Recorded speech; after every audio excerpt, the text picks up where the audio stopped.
My name is Karen Howells and welcome to your second class on consumer behaviour. So this time we're looking particularly at segmentation in the market, targeting these segments in the market and how a company actually positions itself within the marketplace. So let's look at an example at Qantas, the Australian airline, very famous for having no crashes, believe it or not, and also for the high level of quality. So they use big jumbo jets, they've got a lot of seats, but they don't sell the tickets at the same price. Like most airlines, they actually segment the seats within the airplane into certain sectors. And so Qantas actually has 4 segments, what they call coach, or in Britain we call economy. Then they have a premium economy, which is 50% more expensive than the cheap seats. They have business class, which most airlines do, and first class, which is upstairs in the jumbo jet, a very exclusive area where the tickets are so expensive you could probably buy a house actually. So they differentiate these a lot and they show these to the consumers so they can actually see what they're getting. So there's a lot of differentiation between them. So the first class is also like it's like a hotel where they can actually sleep on board and have bathroom facilities. Business class has business amenities and a little bit more legroom, and then the premium economy has superior reclining seats, and then the cheaper seats, the economy seats, are what you get on other airlines. But through their marketing, they actually clearly show the segments and the price that people are actually going to pay. When actually defining these segments, you actually need to be able to identify them in some type of terms, so we'll look at that later. This market also needs to be sizable. There's no point developing a product or a service if there's only 2 or 3 people in the whole world who are actually going to want it. It needs to be stable, as in it's not going to disappear on you, and it needs to grow, because again, you want growth in your company. You don't just want stable profits. These people also need to be reachable through whatever means. Traditionally, it would be TV adverts. These days, more like social media. And it also has to be in line with your own objectives and the resources that you have as well. So the data that we collect from consumers is of different types. Some of this data is about the way that consumers behave, and some of this data is about the way that we think consumers actually think. So most people pick demographic segments. This is very traditional, and so we pick by age. In America, the word teenager came around in the 1950s, and that was the first time that young people had spare cash, because before these times, young people went straight from school into work, and possibly at 10 years old or 15 years old, because these days we expect young people to finish school at 18 and go on to university, and so the sort of teenage years and young people have become a demographic segment now, and we also see them as a segment that have spare cash to spend. We see teenagers with pocket money, and we see young people with their first jobs and actually have spare cash. Some products are actually split by gender. Some are pretty obvious, others not so.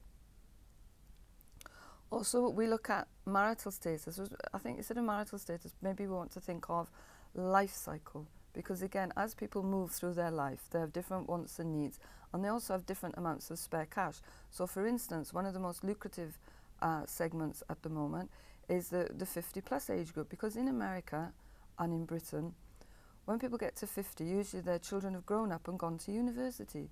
And so unlike the East, where parents help their children with university, these people expect their children to fend for themselves. And so at 50, they've become at the heights of their career, so their earnings are more. Plus, they've probably finished paying for their house, because I'm talking about countries where people have mortgages for a long time to actually pay the bank back for the house that they live in. And also that their kids have flown the nest, as it were. And so we see like the 50+ as a very lucrative market. Also, we have household type and size. And again, the modern world is changing a lot. So maybe where you live, there's a traditional mum, dad and children.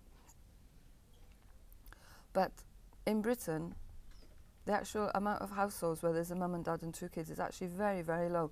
There's a very large number of single parents now, through choice or through divorce or whatever reasons. Yes, obviously, again, people's income is very important. And in America and the UK, they use this a lot to actually target goods. Because again, if you're trying to sell a Mercedes or a high-value car, there's no point targeting people who actually can't even afford to buy a simple car. And also people could be targeted through their occupations. And another segment to look at is actually the location where people live, as in, is it the middle of a city? Is it a town? Is it rural? Is it even more than rural with very, very sparse population? Because different people have different needs. So for example, in Norway, Finland and Sweden, the local telephone companies didn't want to take the telephone lines out to people's houses. They didn't want to take one line 600-700 kilometers just to service one person's house. And that's how wireless phones got invented, because they realized by bouncing the signal, it was a lot cheaper for them to actually take the phone signal to people. And so this geographic location became very important for wireless phones. So I think in America, they use a scale of sort of 12 different types of income when they're looking at how they actually market to people. Britain is still very class orientated, so regardless of income and wealth, people are still very much looked on as whether they're upper class, middle class, or actually working class, or even poorer than that. So some ads are very specific. This is a gender specific ad where we see a woman checking the oil. Not that difficult to do. I actually do bother to do this sometimes, but they're saying that, you know, women should actually look after cars too, and as part of that, you know, as a woman, why don't you buy Shell oil because it's a higher quality than other people's. So this American book is actually trying to say that it's trying to overcome stereotypes that women actually don't look at cars. So as I said earlier, in Britain we tend to look at people's socio-economic and the class structure, when in America it's split more. So yes, we look at whether people are urban, whether they're living in the suburbs, and we also look at what part of life they've actually got to. And so if we're selling tourism and we're selling cruises, we might actually want to sell that to the older generation. Whereas if we're selling activity holidays with everything under one roof, we might try to target sort of young married couples with children. So psychographics is actually looking at people's activities, their interests and their actual opinions. Because while we have this gender and while we have this age and lifestyle segmentation, what a lot of new research is telling us is that people are not living those traditional lives anymore. In Britain, there's such a housing crisis, people can't afford homes anymore, that you find now, after university, young people don't live on their own. They actually go back to live with their parents. When people get to their 50s and their parents become elderly, instead of putting them in nursing homes, again, money is so tight that they choose to look after their parents themselves. And so again, you can get 4 generations living under one roof. Also, we shouldn't think that activities, especially sort of sports activities, are only for young people. So, for example, there's a sport, paragliding, which involves sailing through the air on man-made wings, as it were. And my cousin does that, and he's actually over 60. Whereas you might, if you actually looked at that sport, may say, oh, that's very physical, that's a young man's sport. In fact, lots of elderly people actually enjoy to do it. So there's no exact definitions for what could be psychographic, because these change over time and people belong to more than one group anyway. But they're the sort of things that, you know, is somebody an impulse buyer? Is somebody very active? Is somebody a green consumer, or somebody that's interested in sustainability and ecotourism and things like that? And many people are interested in things because it gives them a sense of belonging. Maybe it's just fun, maybe they enjoy it, like younger people now go to bingo, whereas typically that was stereotyped as an old person's game. They want to be with other people. Human beings are social animals. We enjoy social contact. is it something, you know, they do well and then so people will actually respect them for it? So this crosses over then into their attitudes towards life, apparel and fashion. So for example, a lot of 50 plus women say, why are there no fashionable clothes for us? You know, we didn't stop liking fashion just because we hit 50. We still actually want to dress well. Whereas maybe 20 years ago, you know, that age group, we would stereotype them as being extremely elderly. So people want to be in control of their lives. They're buying things online and they're having more time for leisure activities, especially in retirement age. Another thing people do is segment people by what they think about themselves. Are they innovators? Do they go out and grasp things? Are they people that are thinkers, that they like word games? Are they people that they're homemakers, that they like to make things with their hands? And we need to find out all those different types of innovation. So for example, we possibly thought that handicrafts would go out of fashion as the elderly people died off. But in fact, we find that many young people enjoy doing those craft work as well, woodwork, making models, all those things are continuing to be popular. So another thing we can look at is what people think of as a benefit in the products and services that they get. So the example there is an American product called V8. It's a vegetable juice. It contains the juice of many different types of vegetables, particularly celery and tomatoes. And so the advert is saying, how many vegetables have you had today? Because again, through the West, there's this campaign that you should eat more fruit and vegetables, and that you should eat at least 5 a day of them, and you're supposed to actually count them. And so this V8 advert is getting to you sort of saying, you know, drink this and you've had your vegetables today. So it's fulfilling a need. People that market personal products like shampoos and soaps and toothpaste also want to deliver particular benefits to the customer. I was talking to students about this last night, you know, how many different types of shampoos are there? Because when I was a child, there was just shampoo, you know, but now we could go to a shelf and find 25 different types of shampoo, you know, whether it's to get rid of dandruff, to protect colour hair, to stop hair thinning.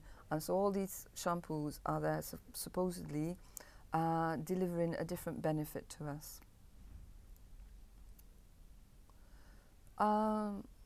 Also, sometimes we only need certain products at certain times of the year. So spring break is a big holiday in America, and so they're advertising the fact that you should get your earplugs ready for spring break because you're actually going to go swimming. So this isn't something that you could actually do in Europe at all, because there's no specific holidays and people don't always go to the seaside just because they're on holiday. I think in the UK we have specific occasions. I think possibly more than anywhere in the world, the Christmas season. Like the Brits are absolutely crazy about Christmas, and sales will peak on many, many items at that time. Or, for example, chocolate at Easter. We can also target people dependent on their actual behaviour. So we can send them personal messages, promotional messages. So you might have noticed in your email at certain times of the year, you get messages specifically asking you, like, do you actually want a certain product or service? It might be that they know that you're going to renew your car insurance or your house insurance, or they want to wish you a happy birthday. Have you thought about life insurance and things like that? And through computers, especially the internet, companies are actually watching what we're doing.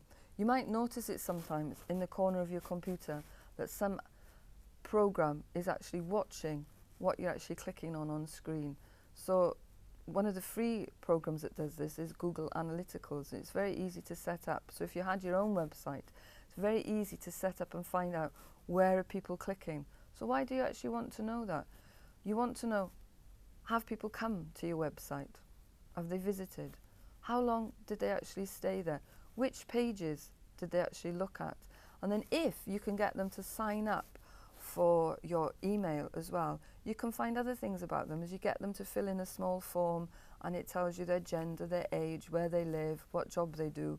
And then you can actually keep track of what they purchase. Or sometimes you see underneath it says almost purchases, right? Because some people, they look, they select a product, they put it in the shopping cart, they go to checkout, and then they decide not to pay. I've done it myself very often. I'll be on a website, and at the end, instead of being a very safe credit card page, it might be something like PayPal, and it makes me uneasy, and I decide not to buy from that site. So you want to know, what's happening, and people are not actually buying. So you can actually see after a week or after a month which of your products are popular, which of the sizes, which of the colours are popular, and so you can actually tailor the products that you sell as well. So if after a few months you have a product and nobody ever clicked on it, it means that it's not popular. The other thing that we can try and do through computers is predict the future. Like, if a person bought this, they're very likely to buy something else in the future. So if we're selling computer games and they buy in order all the Assassin's Creed or what other computer game is popular computer games, and then a new one comes out, you're going to be pretty certain that they're actually going to want to buy that. Or if they've always bought diaries from you of a particular type, it comes to December, it's time to buy a new diary. So what one company did, Target in America, it's a cheap supermarket chain, they actually figured out from statistics that they could tell if somebody was pregnant or not, depending on what they were actually purchasing in the shop. And then they would actually start to target baby products to them. Something that I think is like slightly unethical, but Americans have quite a different idea about ethics to us. So for instance, in Europe, it's illegal to send unsolicited email to people, spam. But in America, it's okay as long as you're trying to sell something. So Target are within, the guidelines of the American law. So they don't know that this person is pregnant. They've not ticked any boxes to say they're expecting a baby or how far along they are. And yet, based on what they've actually bought in the Target store, Target have decided that they are. And so they're actually sending email to those. So as I said, you might find, well, that's a really clever idea. On the other hand, you might say, well, isn't that actually spying on people?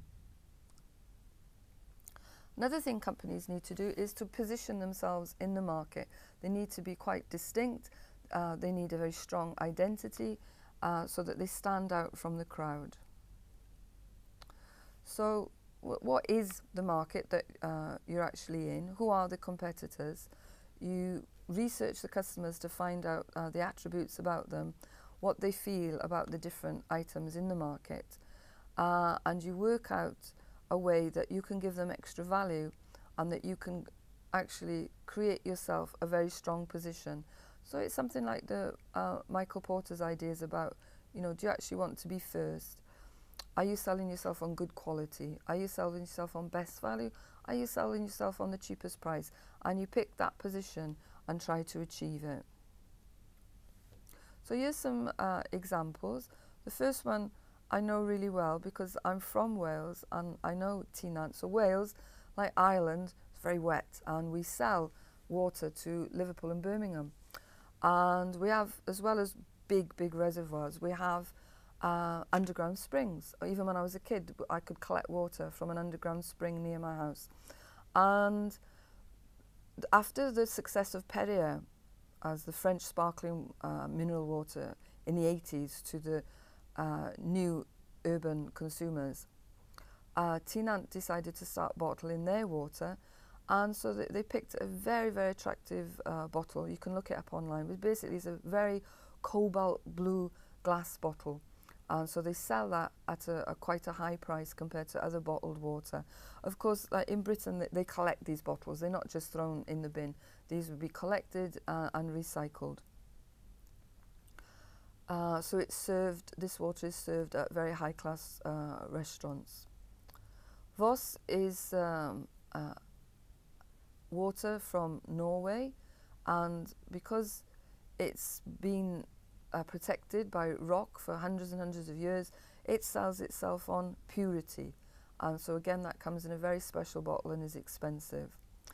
In Fiji, they sell water that comes from the rainforest, and the company sells itself as eco-friendly, that this is a sustainable place that the water's actually come from, and it has a very simple bottle, but it's still expensive. In Croatia, the ex-Yugoslav country, they have water from a very deep, deep well, and the way that they market that is the perfect pH level for your body, and it comes again in a very special tall bottle.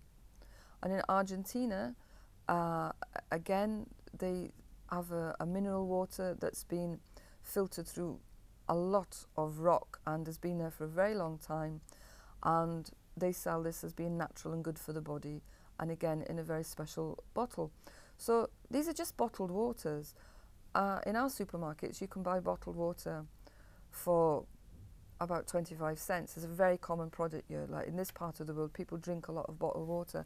But in Britain, bottled water is not so popular. Like in the restaurants in Europe, when you sit down, the waiters will actually bring bottled water to the table as a gift. Or in places like Sweden, it's on a side table and you go and help yourself. But in Britain, it's not very common, and most people order tea or coffee or soft drinks with their meals. And in fact, people are actually embarrassed to ask for tap water to drink with their meals. And so having the bottled water allows people to have water without actually asking for tap water. I know it sounds really strange. And so there is a market for this. So even in Cyprus, we have some bottled water that is sold at a higher price than others, with a special link. So I come from a village that's considered to be very natural, and again that the water's been filtered through a huge pile of rock before it actually gets to the underground reservoir, and that is very popular in the country. Of course, this isn't just water. It can be done with olive oil or olives or any natural product or anything that's sown. And in fact, sometimes this positioning is a little bit fake. So for instance, I was listening to an interview with a logistics person for Collins Jeans. So Turkey is famous for the sewing industry, the fashion industry, and this person actually said it doesn't matter whether it's Versace jeans or Dolce & Gabbana jeans or Chanel, whether it's Collins or Mavi or Levi's, or whether it's Zara or a cheaper supermarket brand. They're all made in our factory. They're made with the same denim, they're made with the same fabrics, the same buttons, the same zips, the same cotton. And they're cut by the same cutters, and they're sewn up by the same seamstresses. So actually, the difference between these jeans is nothing to do with the fabric they're made from, how they're designed, or how they're sewn. It actually is just the marketing, the targeting, and what they're actually trying to do with them. Some people go for a bit more of an umbrella position. So this example is Campbell's soup, and they're not even promoting the fact that it's Campbell's soup. They're just saying soup. People need soup. Buy a can of soup. Oh, and look, Campbell's happens to be one, which is another interesting idea with positioning. So I think that's the end. So it's, do you actually want a premier position? Of course, with that, you might get less sales, but you might have much, much higher prices. So there's a lot of French champagne companies, perfume companies that do this, where they try to make themselves extremely exclusive. And okay, it might be low sales, but the profit margins are enormous. You might position yourself against your competitors.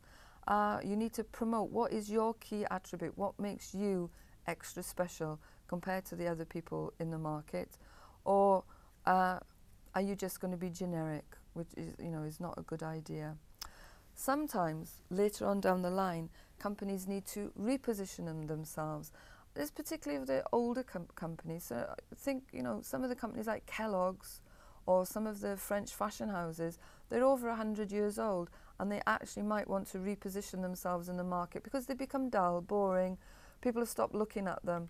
And so possibly a company like Louis Vuitton is like that, that they've always been making luggage, have always been around, but people had forgotten about them. And so they brought themselves to the forefront with lots of advertising and positioned themselves as the super quality luggage people in the market, and it worked for them. So the other example on this side is Hard Rock Cafe. So traditionally in America, when it came out, it was owned by some Hollywood superstars, and they did the openings, and they had the decor of signed photographs and guitars and things of different rock bands, and so it was seen as quite a rebellious place for young people to go. Now they reposition themselves in the market as just being sort of like fun for all the family. So a different way of looking at them. And so you're actually looking at how do people perceive you? How are people actually looking at you? And so this slide is looking at tablets. And so we can see in the bottom right-hand corner, an iPad is considered to be heavy, where it has quite a long battery life, whereas some of the other brands are in different places. So these are American brands, so I don't really know them, except for the Kindle is seen as light and having a long battery life. So if you were looking at your competitors, you need to realistically place your products amongst your competitors to actually see where actually you are pitching yourself. So Kindle pitch themselves as light, long battery life, but it's not very multi-purpose, is it? You know, it only actually reads like the PDF format. Where the iPad, okay, it might be heavy, but they've positioned themselves in the market as being a luxury product and something with a very long battery life. So this is the last slide. What's that type of positioning is used here as an example? And it's a Greek yogurt, and it's just got 3 words written there: ridiculously thick yogurt, because Greek yogurt is sieved, and so when you use it, water doesn't rise to the top of it, it stays thick, so you could actually stand a spoon up in it, and that's their positioning. That's what they're using, the fact that they're not like the other yogurts. Like this Greek yogurt, it's thick, white, sieved. It's very different to the other yogurts in the market, and it's very simple, but it works for them because that's what Greek yogurt is actually famous for. So thank you, and I look forward to seeing you next week. Bye bye.